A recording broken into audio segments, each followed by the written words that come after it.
Pronto, agradecer outra vez à Ana Luísa Neves e passar-lhe a palavra, porque hoje é com ela, não é? Hoje não é comigo.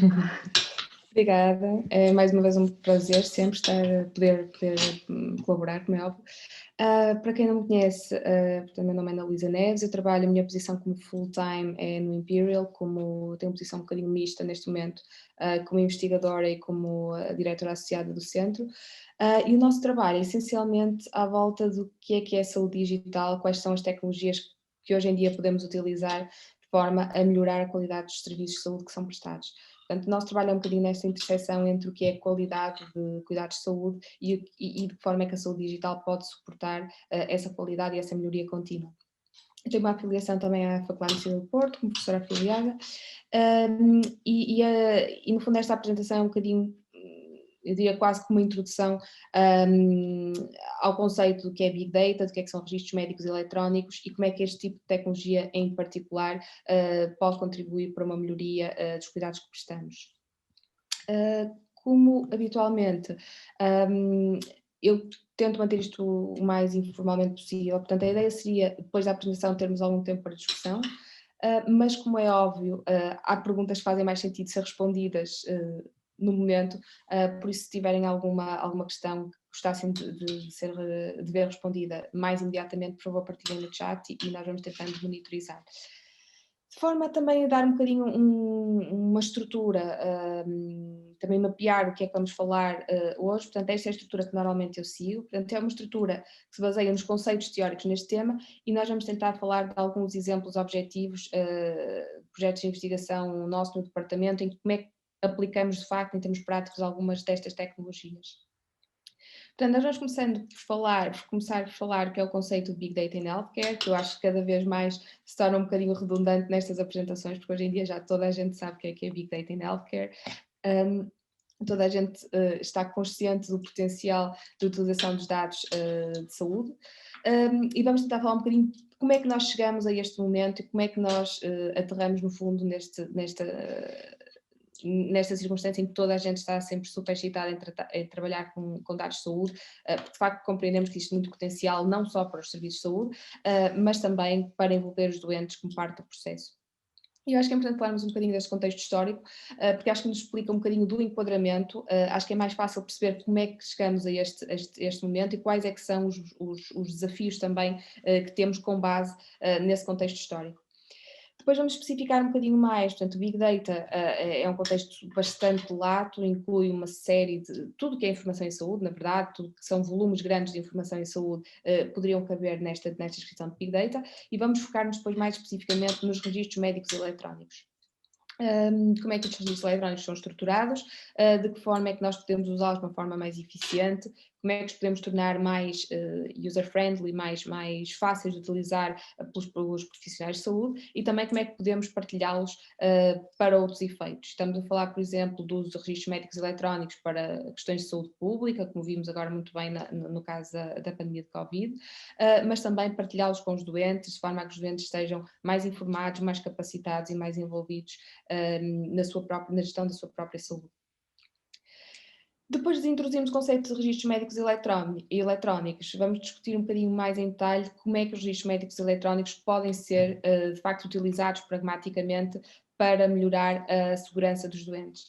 O conceito de segurança dos doentes, eu penso que é um conceito que vai surgir cada vez mais. Eu acho que em Portugal existem já alguns grupos, essencialmente, existem alguns grupos a trabalhar em segurança dos doentes. É um tema que eu penso que cada vez se vai tornar mais importante, portanto isto cobre tudo o que são, não apenas erros, mas tudo o que são práticas que podem ser melhoradas em termos de cuidados de saúde, e pode ser detecção de inconsistências em termos de informação que está nos registros, pode ser prevenção de deterioração clínica, portanto é um tema também bastante abrangente, e vamos tentar perceber como é que nós podemos então olhar para estes registros médicos eletrónicos e extrair informação deles que de facto possa melhorar a qualidade e a segurança dos serviços de saúde que prestamos aos doentes. E por último vamos falar da parte menos agradável, eu acho que é importante também para dar algum equilíbrio à apresentação, Como é óbvio, nós sentimos todos muita vontade de falar no potencial e das coisas que podem ser interessantes e úteis em termos de aplicação, mas é importante não nos esquecermos que existem também desafios, existem áreas que estão particularmente menos desenvolvidas e que nós temos que ter em atenção sempre que trabalhamos com Big Data e com registros médicos eletrónicos. Muitas destas limitações têm a ver desde com questões de cibersegurança, quer com questões de como utilizar e como gerir estes dados, quer com a questão da proteção do doente. Portanto, como vocês todos, eu tenho certeza que sabem, são áreas que ainda não estão perfeitamente otimizadas. O facto de não estarem otimizadas não nos impede de continuarmos a trabalhar, mas temos que o fazer com essas limitações em mente, de forma a que consigamos minimizar esses impactos que possam existir. Falando então do conceito de Big Data em cuidados de saúde, portanto, Big Data é um termo moderno para, no fundo, descrever uma fontes de dados que são muito grandes e muito abundantes. Inicialmente o conceito de Big Data surgiu essencialmente com as análises genómicas, com o Human Genome Project, que pretendia mapear o genoma humano, e que foi a verdadeira primeira grande lição que nos mostrou que o facto de extrairmos muitos dados não quer dizer que extraiamos de facto muita informação. E foi um bocadinho isso que aconteceu com o Human Genome Project.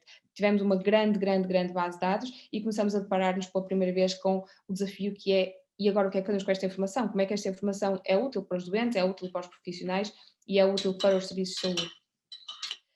E começou, portanto, foi o primeiro grande exemplo de Big Data em termos de cuidados de saúde, mas progressivamente este conceito estendeu-se a uma série de outros campos, nomeadamente o campo da imagiologia médica, portanto tudo que consigam imaginar que sejam registros, por exemplo, de estudos radiológicos e mesmo de outros tipos de testes e que são direcionados para grandes bases de dados onde ficam compilados, caem também nesta categoria, e muito naturalmente o conceito dos registros médicos eletrónicos. Vamos falar disto em mais detalhe um bocadinho mais à frente.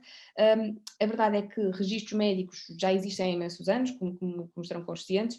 A grande diferença é que a partir do momento em que eles são que eles se encontram no formato digital, a partir deste momento o potencial para os utilizar e para fazer data mining e para tentar explorar o que é que esta informação nos pode dizer é muito maior. Já existia certamente um uso direto para benefício do paciente, vamos dizer, como médico, como enfermeira, como profissional de saúde, já me era útil ter acesso a esta informação para tomar decisões para este doente individual. A partir do momento em que estes dados estão compilados com milhares de milhões de doentes na mesma base, isto permite-nos começar a utilizar esta investigação para utilizar estes dados para efeitos de investigação e, no fundo, gerar conhecimento um bocadinho mais abrangente. Portanto, tudo isto cai na categoria de Big Data, portanto, tudo o que seja informação de saúde em grandes volumes, em grande quantidade, cai no geral nesta categoria. E sabemos também que com este grande volume surgem alguns desafios.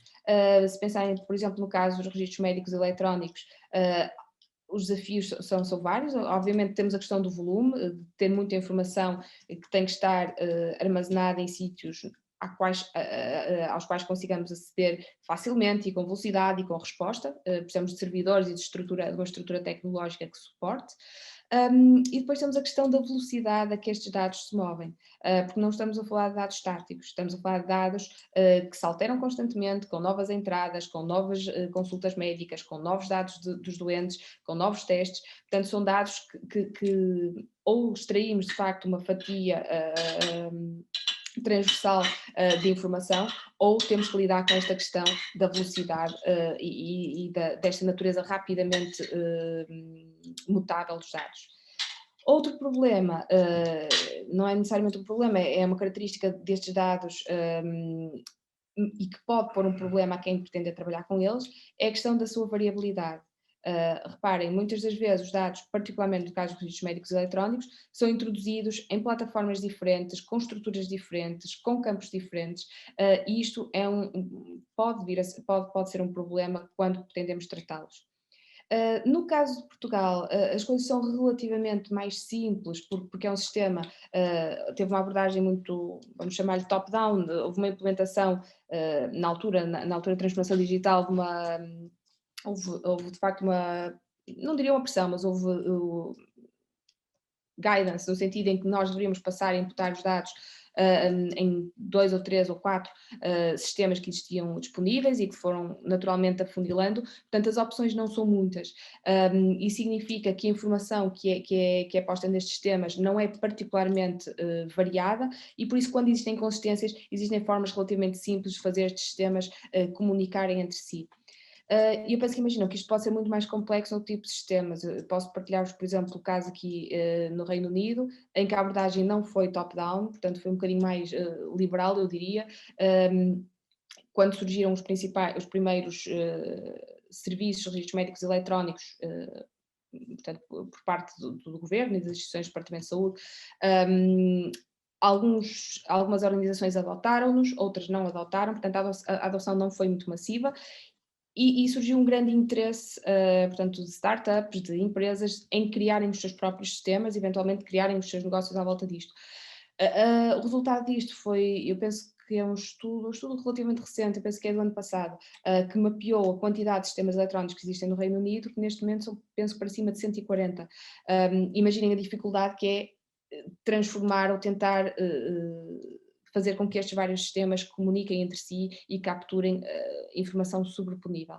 Portanto, estes são as três grandes características barra desafios que temos de ter em mente quando falamos de Big Data. Dados em grande quantidade, que mudam muito rapidamente e que são extremamente variáveis em termos da sua estrutura e natureza.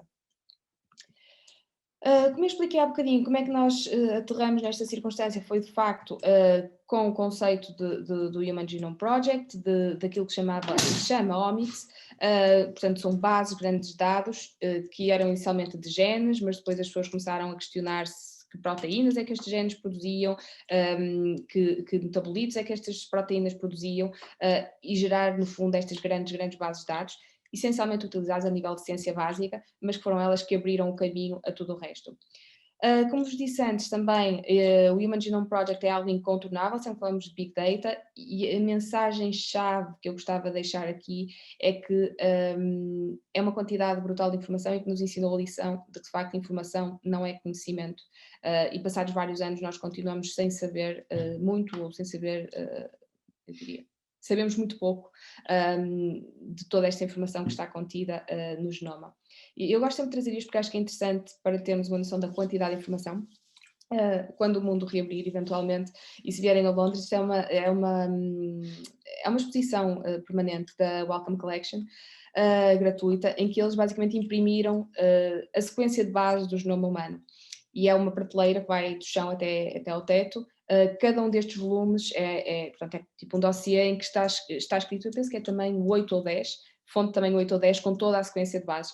Portanto, esta informação é uma informação imensa e é impressionante de facto olhar aqueles dossiês e ver a quantidade de informação que está ali e mais uma vez é chocante perceber o quão pouco nós conseguimos extrair daquilo e ainda hoje em dia não conseguimos interpretar muita dessa informação. E é um bocadinho esse dilema com que nós nos deparamos neste momento com os registros médicos eletrónicos, e vamos falar um bocadinho mais em detalhe mais à frente, mas de facto são dados, uma quantidade muito grande de dados, mas são dados que não foram colhidos para investigação, que muitas vezes não estão completos, que muitas das vezes precisam de ser trabalhados, limpos, curados, antes de poderem ser utilizados de facto. Portanto, como eu expliquei, começamos pela parte dos genes, mas depois toda uma série de outras plataformas foram sendo subsequentemente exploradas. Isto levou-nos a perceber, de facto, que quando temos grandes quantidades de dados, o desafio seguinte é tentar perceber como é que extraímos informação deles. Isto levou-nos a começarmos a utilizar uma série de metodologias, eu trago este como exemplo, que eram tipicamente das ciências básicas, da física, da matemática, como as análises de redes, como os heatmaps, e começamos a tentar perceber que os dados de saúde podiam, de facto, ir buscar muito deste conhecimento de outras ciências para trabalhar estes dados e para gerar conhecimento. E isto é um bocadinho que está na raiz de todo este hype agora à volta de data mining e de utilizar inteligência artificial e técnicas de machine learning nestes dados. No fundo, foi a circunstância de percebermos que existia uma grande quantidade de dados de saúde e ao mesmo tempo percebemos que existem uma série de técnicas que não eram de saúde, mas que não são particularmente novas, que podiam ser utilizadas para fazer coisas interessantes com estes dados. Eu vou só passar aqui um bocadinho à frente este slide, porque é um bocadinho técnico, mas queria passar só para a questão final, que é, e no fundo é a mensagem principal que eu queria passar com este contexto histórico, é que o facto de passarmos a ter grandes quantidades de dados trouxe-nos eu não diria um desafio, mas também um desafio e simultaneamente uma oportunidade em termos de investigação. Enquanto anteriormente nós tínhamos projetos de investigação muito definidos, com uma questão de investigação muito focada e muito definida desde o início, quando passamos a ter estas bases de dados, de facto mudamos um bocadinho o paradigma e começamos a entrar um bocadinho mais naquilo que se chamava uma fishing expedition, às vezes até com uma conotação um bocadinho negativa, que é, vamos olhar para os dados, vamos perceber o que é que emerge dos dados. E eu diria que esta foi uma das grandes diferenças e uma das grandes mudanças que o uso do Big Data em cuidados de saúde trouxe. E vamos já falar um bocadinho mais em detalhe em relação a este aspecto. Portanto, o que é que nos levou a chegar então aos registros médicos eletrónicos? Nós devíamos ter previsto, com este contexto histórico, com a emergência de Big Data noutras áreas, deveríamos ter previsto que os registros médicos eletrónicos seriam a próxima grande coisa, diremos assim, e o que nos levou aqui foi um conjunto de circunstâncias. Em primeiro lugar, a experiência do Human Genome Project e de outros projetos de Omics, que nos trouxeram estes grandes datasets, estas grandes bases de dados, e que nos trouxeram, como eu disse há bocadinho também, a capacidade de gerir estas bases de dados através de computadores mais poderosos, com mais poder computacional, mas também de aplicar técnicas que eram utilizadas noutros campos, física e matemática, nos dados de saúde.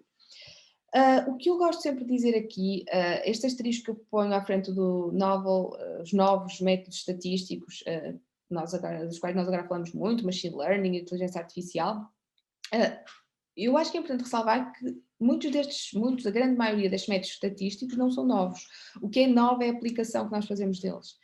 Portanto, mais uma vez, eles já eram utilizados numa série de campos, não eram utilizados neste contexto. E eu acho que isto é importante para nós termos em atenção. E obviamente o último passo foi todo este drive, toda esta vontade política, organizacional, de digitizarmos os registros médicos eletrónicos. Porque no fundo isto proporcionou-nos, portanto, esta nova base de dados na qual podemos replicar aquilo que fizemos noutras áreas da saúde. Eu não sei se alguém quer fazer alguma pergunta nesta fase antes de passar para os registros médicos eletrónicos em detalhe. Eu não consigo ver o chat porque eu estou em modo de apresentação, mas se houver... Não está nada no chat. Se houver, a gente avisa, Ana Luísa. Ok. Falando então um bocadinho mais em detalhe nos registros médicos eletrónicos e do que é que pode ser feito com eles. Portanto, mais uma vez, eu queria também desmistificar um bocadinho isto, porque tal como no caso de machine learning e de inteligência artificial e data mining, todo este conceito de registros médicos eletrónicos é novo, sim, mas não é completamente novo. Portanto, registros médicos eletrónicos já existiam há bastante tempo e, no fundo, registros médicos já existiam há muito tempo. A única grande diferença é o facto de eles estarem digitizados e, por isso, serem muito mais acessíveis e muito mais fáceis de trabalhar. Quando nós falamos destes registros médicos eletrónicos e do seu potencial, existem basicamente duas grandes vertentes. Uma delas é aquilo que nós chamamos de uso primário. Portanto, é a utilização que eu faço de registros médicos eletrónicos para tratar o doente que está à minha frente, e o segundo é o uso secundário, e nós vamos falar um bocadinho mais do uso secundário nesta apresentação. O uso secundário é a utilização destes dados, normalmente não a nível individual, a nível global, para efeitos de análise estatística, saúde pública, investigação, melhoria contínua da qualidade, etc. O que é importante reter aqui é que, independentemente da via que nós tomemos, ou seja, primário versus secundário, o objetivo, na verdade, é o mesmo, é promover uma melhoria dos cuidados de saúde, fazer com que eles sejam mais seguros, melhores e que respondam, acima de tudo, melhor às necessidades dos doentes. Portanto, no fundo, são abordagens diferentes, mas cujo objetivo, na verdade, não é muito diferente. Eu diria que é mesmo o mesmo objetivo. Isto dá-vos um bocadinho uma visão também dos tipos de dados que existem e de como é que eles podem ser integrados. Portanto, quando nós falamos de dados primários, estamos a falar dos dados que vêm muitas das vezes, vamos dizer, dos cuidados de saúde primários, dos dados que vêm dos hospitais, dos sistemas administrativos, em países em que existe, por exemplo, um sistema de seguros médicos forte, muitas vezes também a informação decorrente daí. Portanto, isso são os dados que nós utilizamos para o serviço direto, portanto, o cuidado direto dos doentes. Quando falamos destes usos secundários, frequentemente nós estamos a falar daquilo que chamamos linked datasets, ou seja, da utilização ou da articulação de diferentes bases de dados, trazendo, portanto, informação de diferentes sistemas. Idealmente, o que nós gostamos é de ver aquilo que se chama a trajetória do doente, saber como é que o doente se moveu entre diferentes provedores de cuidados e entre diferentes níveis de saúde. E isto é um desafio, como eu vos expliquei, muitas das vezes com a existência de sistemas diferentes, isto é particularmente difícil. Agora vamos falar um bocadinho mais da questão da segurança do doente, o que é que é a segurança do doente, porque é que nós estamos preocupados com a segurança do doente e, acima de tudo, como é que os registros médicos eletrónicos podem ajudar-nos a promover a segurança dos doentes. Quando nós falamos de segurança dos doentes, estamos a falar da ausência de dano prevenível, ou seja, nós já sabemos que muitas das vezes existe um nível mínimo de dano que é, eu diria, quase que inerente ou que não é trabalhável, mas existe toda outra proporção de eventos que nós podemos prevenir. E no fundo a ideia de um sistema de saúde ótimo é um sistema de saúde que é capaz de reduzir completamente, reduzir completamente o que é dano prevenível, portanto tudo aquilo que nós conseguimos prevenir, nós prevenimos, de forma a atingir este valor mínimo. Obviamente isto é muito diferente em diferentes contextos e aquilo que é aceitável num país ou num sistema de saúde não é necessariamente o mesmo noutro país e por isso é um conceito que tem que incorporar uma série de parâmetros, nomeadamente o nível de conhecimento disponível, o nível de recursos disponível, como conseguem imaginar um sistema de saúde que é extremamente,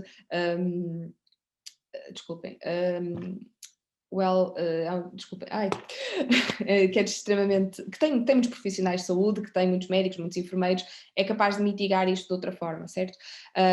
Nós não podemos exigir os mesmos limites de segurança a países que não têm esse tipo de resposta. Portanto, tudo isto tem que ser posto em contexto. O motivo pelo qual segurança dos doentes é um tema que está cada vez mais premente é porque nós começamos a ter uma cultura que começa a reconhecer aquilo que é chamado erro médico, erros do sistema de saúde, de uma forma muito menos julgadora, eu diria, e com uma abordagem muito mais sistémica. Há vários sistemas de saúde, o Reino Unido aqui é um caso de um deles, mas existem vários, em que cada vez mais a abordagem ao erro médico é tentar perceber, não lhe chamar erro médico, acima de tudo, e tentar perceber se alguma coisa correu mal, o que é que aconteceu, qual é que foi a cadeia de eventos que levou a este problema. E posso-vos dar alguns exemplos práticos no final, alguns bastante interessantes aqui no Reino Unido. E o que acontece é que tipicamente quando existe um erro, quando existe algo que aconteceu e que não deveria ter acontecido ou que poderia ter sido evitado, tipicamente a responsabilidade não cai sobre uma pessoa. Daí a relutância em utilizar o termo erro médico ou erro pessoal. No fundo, há uma cadeia de eventos e em cada um desses elos esse evento podia ter sido prevenido. Eu posso partilhar com vocês um caso que foi na altura muito noticiado nos meios de comunicação social, que foi a morte de um menino, eu penso que há 4 ou 5 anos, e o menino acabou por falecer no seguimento de uma série de erros que envolviam, ele já tinha alguns problemas de saúde, tinha um síndrome genético, foi internado por uma questão, eu penso que foi na altura uma insuficiência cardíaca descompensada, portanto uma questão cardíaca que precisava de ser monitorizada. Foram feitos exames, estes exames não foram transmitidos à única médica que estava a cargo, a enfermeira também tinha pedido, ia ver os resultados, mas então não viu os resultados em tempo. Eventualmente a médica não o medicou a tempo, eventualmente também pelo meio a mãe que não tinha percebido se podia ou não devia dar-lhe a medicação habitual, deu-lhe uma medicação que não era recomendada naquele momento e o menino acabou por falecer.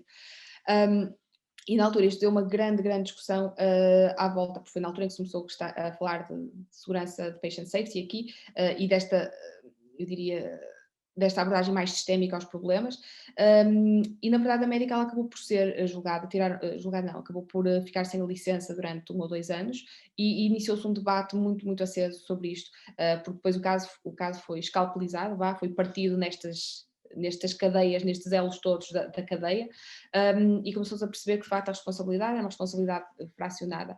E a abordagem de segurança é muito vocacionada nesse sentido, hoje em dia no Reino Unido, mas em muitos outros sítios, e penso que vai ser global, tentar perceber, ok, nós chegamos aqui a um evento que era evitável, o que é que podia ter sido feito nesta cadeia de processo até chegar aqui? E a verdade é que os registros médicos eletrónicos ajudam-nos muito nessa perspectiva, porque como eu expliquei há bocadinho, se nós conseguimos perceber as trajetórias dos doentes, quais são as sequências de processos, quais são as sequências, mesmo de eventos de gestão de doenças crónicas, que nos levam a determinada deterioração ou determinado evento negativo, nós podemos conseguir depois retrospectivamente aplicar este conhecimento, prospectivamente aplicar este conhecimento a outros casos e aprender com eles. Quando nós falamos de segurança dos doentes, uma coisa que é bastante importante é transformar isto numa alternativa sustentável, ou seja, quando o que nós queremos não é aprender especificamente com o caso, o que nós queremos é que, olhando para registros médicos eletrónicos e tendo estratégias que nos permitam identificar onde é que está o risco, consigamos automatizar isto e identificar isto de uma forma, eu não diria que automática, mas sistémica e sustentada a nível do tempo. Porque, como imaginam, ir aos registros médicos eletrónicos um a um e caso a caso não será a coisa mais eficiente neste sentido. E agora vou mostrar-vos alguns exemplos, tanto de segurança do doente é um tema bastante lato, como eu expliquei, mas existem alguns exemplos específicos que eu gostava de partilhar convosco e que mostram como é que os registros médicos eletrónicos podem ser utilizados para perceber então, para melhorar a segurança dos doentes. Oh, Ana Luísa, temos aqui um comentário de uma aluna, não sei se quer responder Sim, já, claro. a dizer que como no Reino Unido está feita esta integração dos registros médicos eletrónicos, no sentido do médico ter acesso aos exames e aos dados clínicos, mesmo que esteja em diferentes localidades, que ela acredita que isto atende mais à necessidade de sustentabilidade do sistema de saúde para além da segurança do paciente. Por exemplo, não se fazendo exames de maneira repetida em intervalos curtos e ajuda o profissional de saúde no raciocínio diagnóstico e no tratamento daquele paciente individualmente, quer em termos de saúde pública, em prevenção, quer em promoção de saúde. Não sei se Sim, concorda, digamos assim. Tanto concordo que este slide que vou apresentar diz isso. E depois o comentário seguinte é que estão a conseguir fazer os registros médicos também mais user-friendly, ou seja, que também deve ter maior adesão da parte dos... Eu não sei, desculpe, eu não sei o nome da colega que fez o comentário, mas não consigo ver o chat, mas eu acho que ela toca em vários pontos importantes. Portanto, o primeiro deles é a integração dos registros médicos eletrónicos e a interoperabilidade. E eu, antes de mais, queria só passar uma ideia que é assim, aqui no Reino Unido há uma vantagem no geral do NHS, que é, de facto, por exemplo, os médicos de família e no hospital também, a maioria, recebem os resultados de exames diretamente no computador. Isso é um facto. Mas isso tem mais a ver com a organização do que propriamente com os registros eletrónicos serem muito bons. Porquê? Porque normalmente o doente vai colher as análises no centro de saúde onde faz, portanto, no seu próprio centro de saúde. Ou seja, o doente não vai colher as análises a um laboratório onde elas tenham que voltar. Elas são colhidas no centro de saúde, que tem um serviço que lhes faz as análises e que lhes envia os resultados. E por isso, nesse aspecto, de facto é mais fácil ter os resultados, mas eu diria que não é mérito do registro médico eletrónico, é mérito da forma como o sistema está organizado. Por outro lado, a parte menos boa, e acho que queria dizer isto também só para dar uma perspectiva um bocadinho mais realista, não queria estar a passar a ideia que aqui é seguramente melhor do que aí, porque não é em muitas coisas. Outra questão é, por exemplo, os médicos de família não têm acesso aos registros hospitalares, por exemplo, nem vice-versa. Portanto, isso que a colega mencionou de não ter informação é verdadeiramente complicado e, por exemplo, para mim que vinha de Portugal como médica de família e conseguia ver os registros dos meus doentes no hospital, é um bocadinho chocante chegar aqui e receber, por exemplo, um fax do hospital com a informação do meu doente como carta de alta, sem saber o que é que aconteceu durante aquele processo todo. Portanto, existe um problema de interoperabilidade a vários níveis, em vários países, de várias formas, mas eu certamente que concordo que o impacto da interoperabilidade vai muito para além da segurança dos doentes. E alguns dos exemplos, nós vamos falar agora um bocadinho em segurança, mas também em aspectos gerais da qualidade. Porque, em verdade, a segurança do doente é apenas uma das dimensões da qualidade. E estes exemplos que eu vos vou dar passam por uma série de outras coisas, nomeadamente planeamento dos recursos, investigação, monitorização contínua, mas certamente que concordo que vai para muito para além disto. E relativamente à questão digamos, do ser mais user-friendly ou menos user-friendly, o que é que estão a fazer, ou o que é que aí acontece, de alguma forma, para se promover esta adesão dos próprios profissionais de saúde aos registros? Também é uma questão complicada, não é? É uma questão, assim, eu posso dar-lhe a resposta do livro. Agora, até as pessoas sabem o que é que devem fazer, as pessoas sabem o que é que tem que ser feito, mas é muito difícil fazer isso na vida real, não é? Nós sabemos aqui uma coisa que se fala muito, mais ou menos fala-se, e as pessoas dizem que é assim que deve ser feito, mas não é implementado, é fazer aquilo que as pessoas chamam user-centered design, que é envolver o utilizador no design dos processos. Isto implica, pelo livro, implicaria, quando estes sistemas são desenvolvidos pelas empresas de software, ter, por exemplo, um ou dois ou três profissionais de saúde envolvidos como parte do processo, desenharem um protótipo juntos, implementarem-no e, como parte do processo, as coisas que vão mal, terem um processo de comunicação simples e facilitado para devolverem o feedback a quem faz o sistema e que ele possa, de forma a que ele possa ser continuamente melhorado. Eu fiquei agradavelmente surpreendida numa aula que dei há algum tempo, eu já não sei, eu acho que foi no mestrado de cuidados de saúde primários, e que um colega me disse que no início da implementação dos registros médicos eletrónicos em Portugal, que ele próprio, não sei se tinha sido ele próprio, ou se conhecia alguém que tinha sido envolvido na discussão, e que de facto tinha havido no início abertura para este tipo de inclusão. Eu penso que ele me disse, eu espero não estar a mentir, mas eu penso que ele me disse que havia uma pessoa que basicamente era responsável por colher o feedback daqueles colegas que estavam naquela zona e levar esse feedback à reunião com penso, não sei se era SPMS na altura, mas era a empresa que estivesse a tratar disto, para lhes proporcionar o feedback e para desenharem juntos isto. E eu fiquei gravemente surpreendida, porque eu não sabia que isso tinha acontecido. E honestamente, acho que é raro acontecer, a maior parte das empresas não faz isso. E não faz isso por vários motivos. Em primeiro lugar, é difícil roubar tempo aos médicos que já estão, e aos profissionais de saúde que já estão demasiado assoberbados e dizer, olha, vamos gastar uma tarde do seu tempo para vir aqui connosco ajudar a desenvolver o sistema. E também porque esta comunicação continua a não ser ótima. Nós continuamos a trabalhar muito em silos e profissionais de saúde de um lado, académicos de um lado, IT do outro lado. E eu acho que uma das grandes lições que a saúde digital nos está a trazer, acho que já poderíamos ter aprendido de uma série de outras formas, mas reforça, é que não dá para trabalhar assim. Não, ou melhor, dá para trabalhar assim, mas não é eficiente. É muito desconexo. Portanto, respondendo de volta à questão, o que é que está a ser feito? O que está a ser feito é basicamente, eu acho que é muito semelhante ao que acontece em Portugal. A comunicação não é ótima, os médicos, os profissionais de saúde não são particularmente envolvidos no discurso e os desafios que eles têm são muito semelhantes, continuam a não ser user-friendly. Nós sabemos que o caminho há de ser por aqui, há de ser envolvendo profissionais no discurso e tentando tornar este processo mais interativo. Eu acho que vai acabar por acontecer, sinceramente. Há muita pressão nesse sentido e eu acho que a maior pressão é as pessoas perceberem que não é eficiente da forma que está. Por isso, se quisermos que as coisas sejam adotadas de uma forma melhor, vai ter que ser por aí, porque senão as pessoas não vão adotar. Ou vão adotar contrariadas, ou, como acontece agora, vão preencher o mínimo número de coisas possíveis, com a mínima qualidade e o tempo possível, e isso vai trazer consequências mais para toda a gente. Eventualmente nós vamos perceber que não pode ser por aí. Por isso lamento não ter uma história mais feliz. Não tenho a solução, mas... Não, assim, a solução as pessoas sabem qual ela é, mas daí a implementar é complicado. É complicado, de facto. Obrigada, vamos então lá continuar. Ora, e continuando então no seguimento desta conversa, portanto, existem uma série de aplicações de registros médicos eletrónicos, algumas destas tocam na questão da segurança dos doentes, mas vão um bocadinho para além disso. E a forma como estou a apresentar isto é em 5 grandes grupos, como é que nós podemos utilizar os registros médicos eletrónicos. E podemos utilizá-los para perceber melhor as necessidades dos doentes, o que é que determinada população precisa. Podemos utilizá-los para fazer investigação em áreas específicas que possam ajudar-nos a entregar uma melhor prática. Isto pode ser particularmente importante para quem estiver interessado em projetos de investigação, mestrado ou dissertações de doutoramento nesta área. Temos a questão da monitorização contínua de qualidade.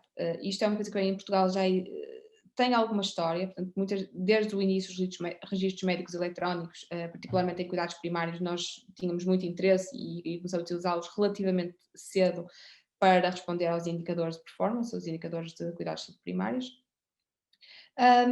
Temos também a utilização destes registros para perceber onde é que é necessário mais profissionais de saúde, como é que nós podemos planear a entrega a prestação destes cuidados e, por último, em termos de saúde pública. E em termos de saúde pública, mais uma vez, eu acho que é uma área que também está cada vez mais redundante, falar sobre ela porque a pandemia mostrou-nos, de facto, qual é a importância de termos informação dos doentes de uma forma organizada, de forma, por exemplo, no contexto de Covid, pudéssemos não só identificar, como fazer tracing, fazer monitorização, e fazer apoio remoto da evolução clínica. A área em que, de facto, a transformação foi maior foi na área da investigação. Como eu expliquei há um bocadinho, em várias das outras áreas já existia alguma tendência, alguma história de utilizar os registros médicos eletrónicos. No caso da investigação, eu diria que foi mesmo a área mais fraturante.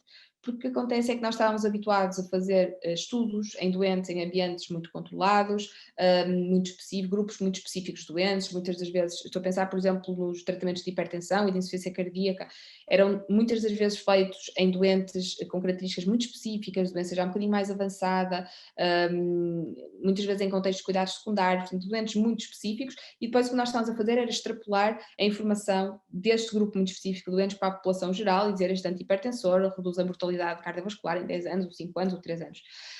E a grande mudança é que, tendo acesso a registros médicos eletrónicos, sabendo, vamos dizer, por exemplo, a totalidade dos doentes do SNS que fazem antihipertensores e como é que eles evoluíram ao longo de 5 ou 10 anos, isto dá-nos um poder enorme e, para além de dar um poder enorme, faz-nos sair deste ambiente estéril da investigação para dados da vida real, com doentes mais diversos e que representam provavelmente melhor os doentes que estamos a tratar também.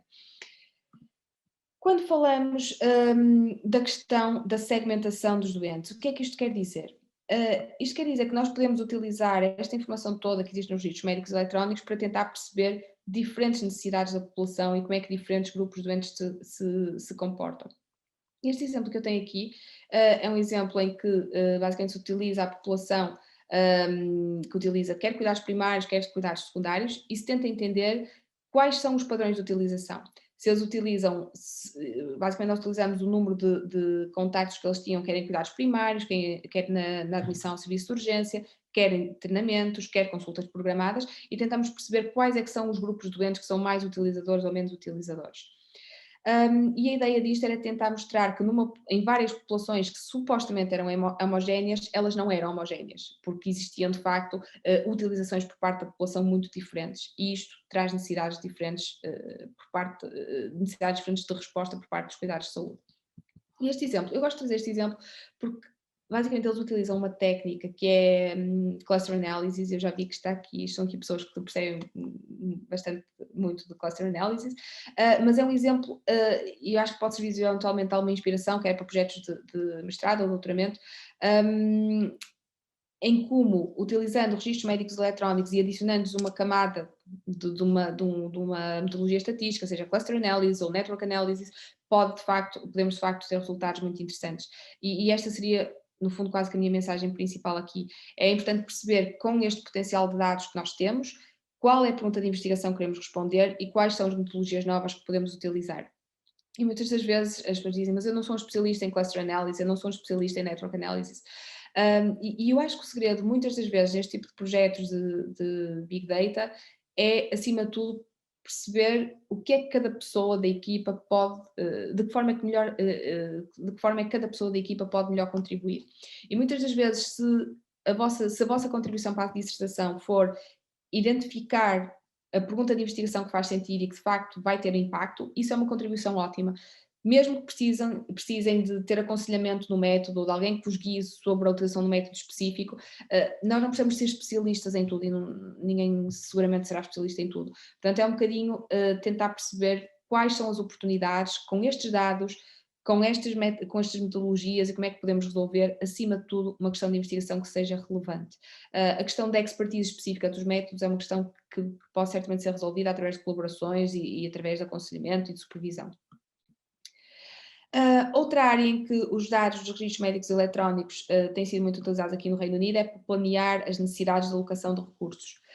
Este caso é um exemplo de um projeto que nós fizemos comissionados para a região de North West London, em que eles pretendiam saber como é que diferentes, vamos chamar-lhe ACEs quase, como é que diferentes áreas geográficas, como é que era a proporção de doenças crónicas em diferentes áreas geográficas.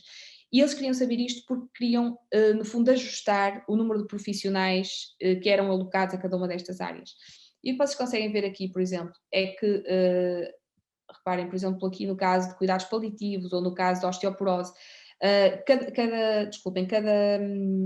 cada círculo representa uma área geográfica, cada cor representa uma área geográfica. Como conseguem ver aqui, na osteoporose ou cuidados paliativos, elas estão basicamente todos sobrepostos, ou seja, não há uma grande variabilidade. Mas se virem, por exemplo, aqui o caso da hipertensão, existe um grande espaçamento, ou seja, de facto, estas áreas geográficas precisam as áreas geográficas que estão no topo precisam de facto de mais profissionais de saúde com capacidade para gerir este tipo de doença crónica, para aconselhar estes doentes, para os monitorizar, etc.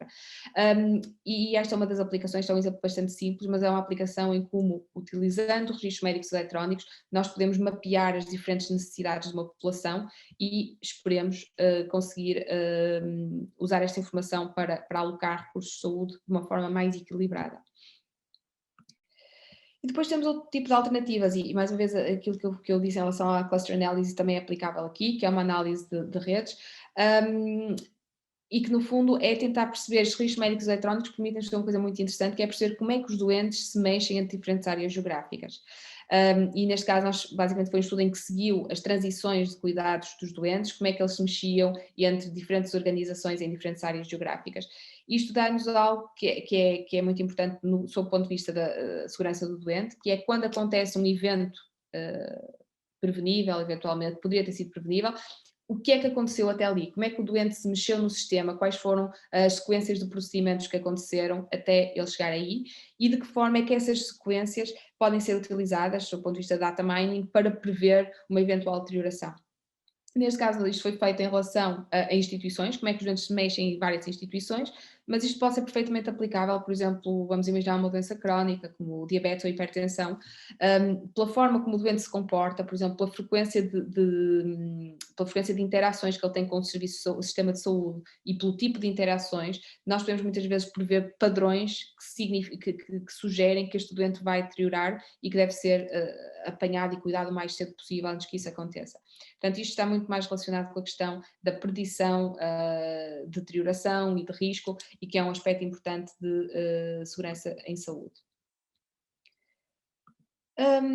Eu queria só falar um bocadinho da questão dos dados qualitativos. Portanto, quando nós falamos de registros médicos eletrónicos, a nossa tentação, e foi a tentação durante muitos anos, é utilizar os dados numéricos.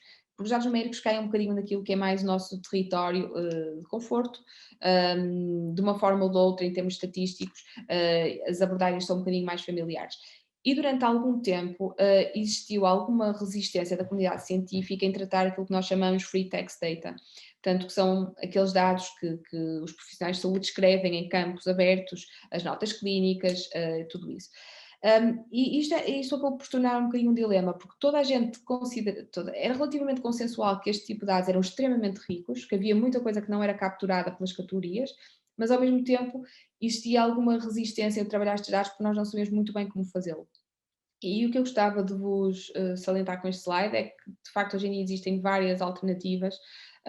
E este trabalho, por exemplo, foi feito com um software que se chama Nime, que é open source, penso eu. E basicamente o que muitos destes tipos de algoritmos fazem é vão ao free text, tentam perceber quais são as palavras mais frequentemente citadas, em que tipo de associações é que elas aparecem e permite-nos identificar, como vocês conseguem ver aqui nestas word clouds, quais são os grandes temas que surgem e de que forma é que este free text nos pode identificar grandes problemas numa determinada área. Portanto, isto é uma alternativa, eu acho que para quem gostar ou tiver interesse em fazer projetos nesta área, é uma área que vai crescer muito, eu acho, nos próximos tempos. E está a ficar cada vez mais, eu diria que facilitada para os investigadores, que existem cada vez mais soluções e fáceis de utilizar que permitem fazer data mining de texto livre. Em relação à questão da qualidade, que também é uma parte importante quando falamos de segurança dos doentes, portanto, ultimamente, quando nós temos quando implementamos estratégias para monitorizar a qualidade, ultimamente o que nós queremos é que estes doentes tenham outcomes de saúde melhores, mais seguros. Isto, obviamente, desculpem, não é novidade para ninguém. O ponto principal é que se nós não monitorizarmos, se nós não olharmos para estes dados, não há forma de percebermos quais é que são as áreas que estão menos bem e que formas é que as podemos melhorar. Existem essencialmente 3 áreas. Isto aqui seria uma aula por si só, por isso eu vou tentar manter isto muito sucinto. Quando nós tentamos perceber como é que estamos a avaliar, como é que é a nossa performance, existem 3 grandes coisas que podem ser avaliadas, que são o setting em que trabalhamos, portanto a organização, a estrutura, se ela tem recursos adequados, se tem os profissionais de saúde que precisa, quer médicos, quer enfermeiros, quer outros grupos. A segunda área é os processos, isto é, o que é que eu faço, e o terceiro é quais é que são os resultados, o que é que o doente tem no final. Para terem uma noção assim mais objetiva, portanto, vamos imaginar, por exemplo, o caso de um doente com diabetes. A estrutura, eu preciso saber se tenho médicos e enfermeiros com expertise nessa área e com capacidade de dar resposta, de lhes fazer as consultas na altura em que eles precisam. Num doente com diabetes, o processo será, por exemplo, garantir que eu, como médica, peço uma hemoglobina glicada cada 3 em 3 ou cada 6 em 6 meses, e o outcome que eu espero é que este doente, no final, tenha uma mortalidade mais baixa ou tenha uma glicemia, um valor de glicemia mais baixo. E eu só estou a falar disto porque eu penso que é óbvio qual é a ligação disto em termos de registros médicos eletrónicos, e que obviamente temos os registros médicos eletrónicos que permitem-nos monitorizar tudo isto, se o médico fez o que devia, se o enfermeiro fez o que devia, e no final se o doente teve o outcome esperado. Eu queria só ressalvar-vos aqui uma questão que eu acho que é importante, que é, existe um motivo, que eu acho que é provavelmente óbvio, pelo qual nós tentamos sempre incorporar, sempre temos uma avaliação de qualidade, tentamos incorporar indicadores destas 3 caixas. É que nós sabemos que os outcomes em saúde são influenciados por uma série de outras coisas, para além do cuidado que nós proporcionamos ao doente. Portanto, o facto do sistema ter uma estrutura adequada, o facto de eu fazer tudo o que é suposto, não se traduz necessariamente numa melhoria dos outcomes de saúde, por causa de uma série de fatores, mas pensarem, por exemplo, nos determinantes sociais, determinantes socioeconómicos de saúde. Portanto, existe uma série de fatores que têm um impacto importante. Por isso, sempre que existir vontade de fazer um projeto à volta disto, o ideal, sempre que quisermos usar registros médicos eletrónicos ou Big Data para avaliar a performance, o ideal é compilar a informação destas 3 caixas no geral.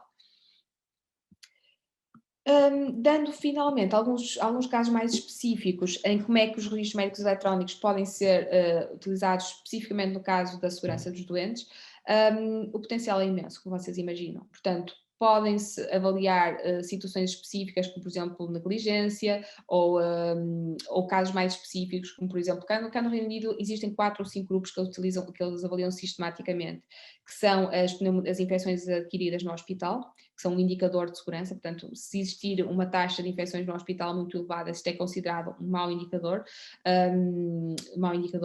Na saúde materna, principalmente, basicamente isto inclui o número de eventos, querem mães, querem bebés no periparto.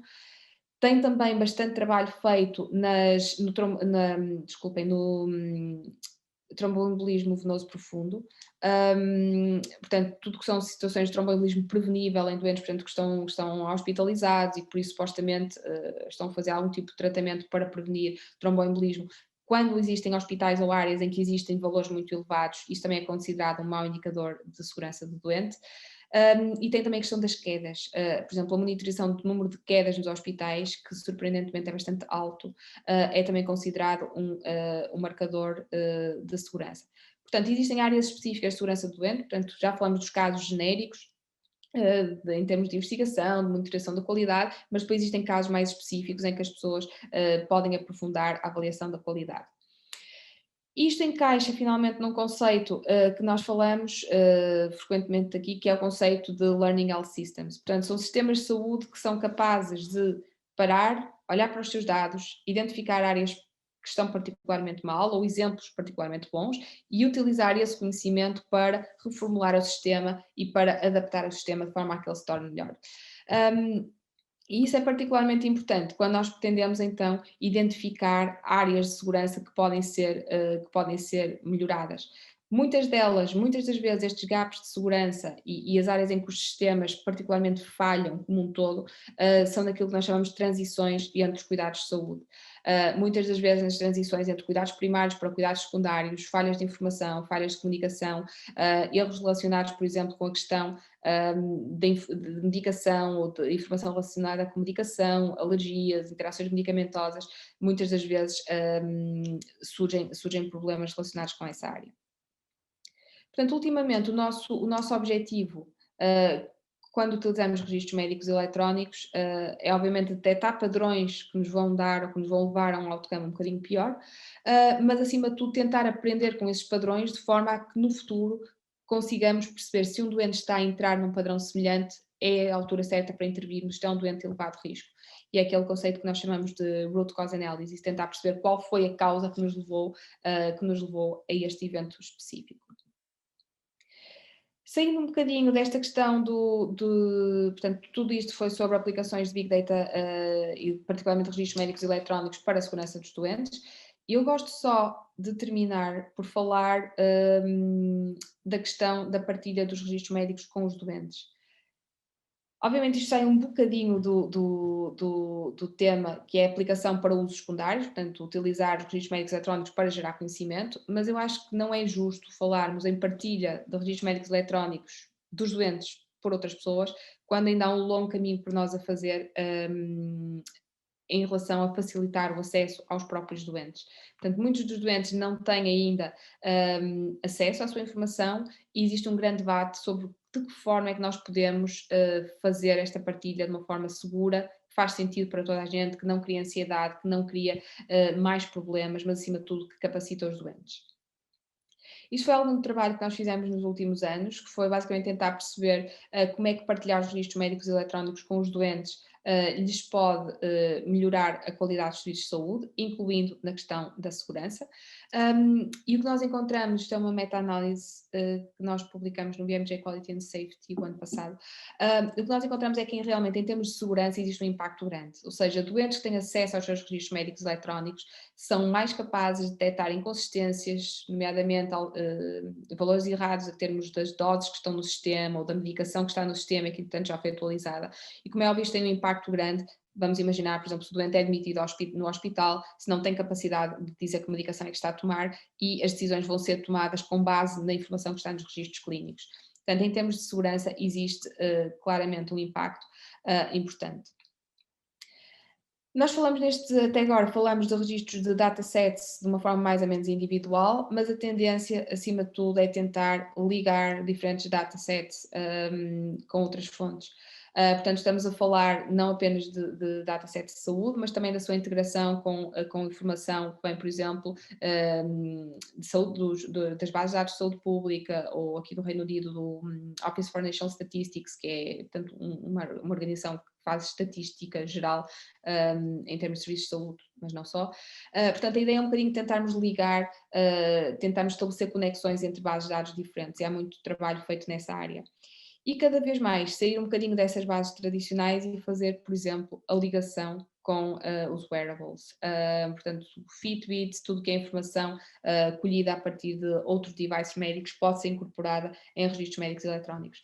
Existem aqui algumas questões sensíveis que vocês devem imaginar. Muitas das vezes nós fazemos isto conscientemente, outras menos conscientemente. Quando nós fazemos download de uma série de aplicações, e eu pus aqui só alguns exemplos da Sleep Health e do Apple Watch, nós estamos a consentir que estas organizações utilizem os nossos dados para efeitos internos, mas muitas das vezes também para partilha e comercialização com outras instituições. E isto é uma questão um bocadinho que nós muitas vezes não lemos, porque clicamos, só queremos clicar nos Terms and Conditions e andar para a frente, mas é uma questão um bocadinho complicada, porque o que a maior parte dos estudos mostra é que a grande maioria das pessoas, e eu posso partilhar convosco a referência, porque é um estudo recente, não tenho aqui, a grande maioria das pessoas está ok em partilhar os seus dados para aquilo que as pessoas chamam para o bem comum. Ou seja, usem a base de dados para descobrir tratamentos para o cancro, usem a base de dados para perceber que a antihipertensora funciona melhor, mas sempre que existe uma suspeita de que esses dados podem ser, como eles dizem aqui, monetized, gerar dinheiro, o apoio público cai bastante e muitas das vezes esse tipo de processos de monetização da nossa informação clínica está a acontecer sempre que nós fazemos, sempre não, mas muitas das vezes quando fazemos o download desta aplicação estamos a consentir para a comercialização dos nossos dados. E isto abre, obviamente, alguns desafios, mas abre também muitas possibilidades. Portanto, começamos por falar dos usos mais tradicionais de registros médicos eletrónicos para efeitos de investigação, mas eu imagino que tenham noção, para os vossos próprios projetos, podem, por exemplo, utilizar dados que estão disponíveis, por exemplo, do Twitter ou do Facebook. Há vários projetos nesta área hoje em dia, portanto, tentar perceber como é que a informação e os padrões de interação utilizando social media conseguem definir alguns padrões de saúde. E isto é uma área que está a crescer bastante também. São dados que estão disponíveis, portanto o Facebook tem uma API através da qual podem extrair, por exemplo, a informação de posts em determinados grupos ou por determinadas pessoas, e depois existe toda uma camada de análise de data mining, como eu falei há bocadinho, de utilizar o free text, que nos permite perceber como é que as pessoas reagem a determinadas intervenções, como é que as pessoas se comportam. Como imaginam, isto não é novo, o Facebook e o Twitter fazem isto como parte do seu negócio, e como um amigo meu da IT costumava dizer antigamente, quando não se paga pelo serviço, tu próprio és o produto, e é a forma como funciona de facto. Portanto, só estou a chamar a atenção para isto, porque é uma alternativa em termos de projetos de investigação, particularmente quando, por exemplo, às vezes é difícil aceder a dados de registros médicos eletrónicos ou gostavam de trabalhar nesta área, mas não têm o acesso que gostariam, existem aquilo que nós chamamos open source datasets, e estes são dois deles, e se quiserem depois saber mais eu posso partilhar alguns exemplos de projetos nesta área. Terminando então com a questão da parte menos boa, portanto nós falamos de vários benefícios e do impacto potencialmente positivo, mas não seria justo não abordar a parte que é menos consensual. E tem aqui um sumário muito curto daquilo que são os desafios quando trabalhamos com Big Data em cuidados de saúde. O primeiro deles nós já falamos um bocadinho antes, tem a ver com o facto dos sistemas não serem user-friendly, com o facto dos profissionais estarem a introduzir a informação como parte da sua clínica, do seu trabalho clínico, muitas das vezes já extremamente assoberbados pelo trabalho clínico em si, e muitas das vezes a entrada, portanto, a introdução de dados é apenas uma tarefa adicional que lhes vai complicar a vida em muitos casos. Portanto, esta questão dos sistemas não serem user-friendly põe vários problemas. Muitas das vezes contribui também para o facto dos dados não serem completos, não serem curados, vamos dizer assim, e leva a uma segunda questão, que é, para estas bases de dados serem utilizáveis de uma forma aceitável, é preciso que existam recursos por parte dos sistemas de saúde e por parte das organizações que tratam estes dados, é preciso que hajam recursos que estejam alocados ao tratamento destas bases, que vão limpando o que não está bem, que tentem corrigir as coisas, que tentem identificar onde é que existem áreas que estão particularmente vazias ou brancas e como é que podemos aumentar a contribuição dessas áreas. Portanto, é um trabalho por si só e é preciso que as organizações de facto tenham estruturas que façam isto, porque de outra forma não é sustentável. Depois temos a questão dos pacientes consentirem em partilhar os seus dados, e já falei um bocadinho disso também. Portanto, normalmente quando é para investigação há um suporte público muito grande, para outros casos menos, e o grande desafio é tentarmos fazer isto de uma forma que seja transparente. Portanto, os dados são primariamente dos doentes, isto é consensual no contexto europeu, não é consensual no contexto, por exemplo, dos Estados Unidos. Essa discussão ainda acontece, nos dias que correm, de quem é que são os dados, mas no contexto europeu, eticamente, é consensual que os dados pertencem aos doentes. E por isso os doentes têm que ter uma palavra a dizer, têm que estar informados sobre para que efeitos é que são os seus dados partilhados, a que custo, com quem, de que forma são armazenados e por quanto tempo. Existem, depois posso partilhar convosco alguns exemplos se quiserem também, casos recentes em que houve fugas de informação, com repercussões complicadas cá no Reino Unido. Uma delas foi uma clínica de fertilidade que foi hackada e eles libertaram os dados todos que estavam lá. Outro foi um foi um ataque que provavelmente viram nas notícias, na altura chamaram-lhe o WannaCry, em que vários hospitais do NHS basicamente ficaram com os seus ecrãs pretos, com uma informação qualquer genérica em que dizia que tem que pagar não sei o quê para poder reabrir o computador. O problema é que estes computadores eram computadores das pessoas que estavam a fazer triagem do INEM, do sítio, eram pessoas que estavam a fazer prescrições em unidades de cuidados intensivos, e isto teve um impacto enorme. Portanto, eu penso que foi 6 ou 8 horas, estas pessoas ficaram com os sistemas congelados. Como conseguem imaginar, tudo que eram pedidos que estavam a ocorrer, quer por via telefónica e a ser alocados para ambulâncias e serviços urgentes, ficou de facto tudo pendurado durante 6 ou 8 horas. Portanto, existe uma preocupação grande naquilo que nós chamamos de segurança dos dados e como é que nós podemos continuar a progredir nesta área sem nos expormos a este tipo de problemas. E para isso é importante que existam políticas de saúde claras, é importante que exista gente com tempo e com uma contribuição equilibrada, de forma a que se consigam encontrar soluções que funcionem para toda a gente. Eu diria que a mensagem final é, como em tudo, obviamente existe um grande potencial, mas com este grande potencial e com este grande poder vem também uma grande responsabilidade em tudo que é relacionado com o uso destes dados. E eu penso que é o meu último slide. Nós temos aqui a Patrícia, que estava a levantar há bocadinho a questão das medições há bocado em relação ao processo, da necessidade de indicadores mais objetivos, por exemplo, no que diz respeito à satisfação do doente, que muitas vezes se confunde a satisfação gostei ou não gostei com os resultados efetivos em termos de saúde, não é? Que são mais difíceis de ser medidos. E estava aqui um exemplo, por exemplo, no Brasil, que seguros privados e organizações de saúde utilizam a medida da satisfação de curto prazo no doente, em vez de medidas de resultados em saúde, e que dos Estados Unidos também já leu alguma coisa relativamente a este debate do que medir e quando. Sim, é muito complicado. Isso é uma aula por si só. Eu dou uma aula sobre isso, por acaso. É muito complicado. É assim, eu acho que há duas questões. É extremamente complicado medir indicadores. Eu posso partilhar, se tiver interesse nessa área, eu posso partilhar consigo a apresentação que eu dou noutra aula, que é essencialmente como medir performance. É um bocadinho focado em cuidados primários, mas é bastante geral. É muito difícil medir.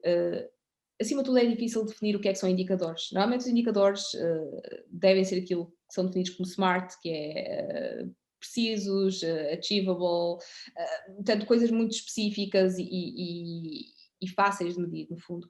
E só isso já nos limita uma série de coisas, porque há uma série de coisas que não são fáceis de medir e que nós precisamos de medir, certo? E eu acho que a outra questão é,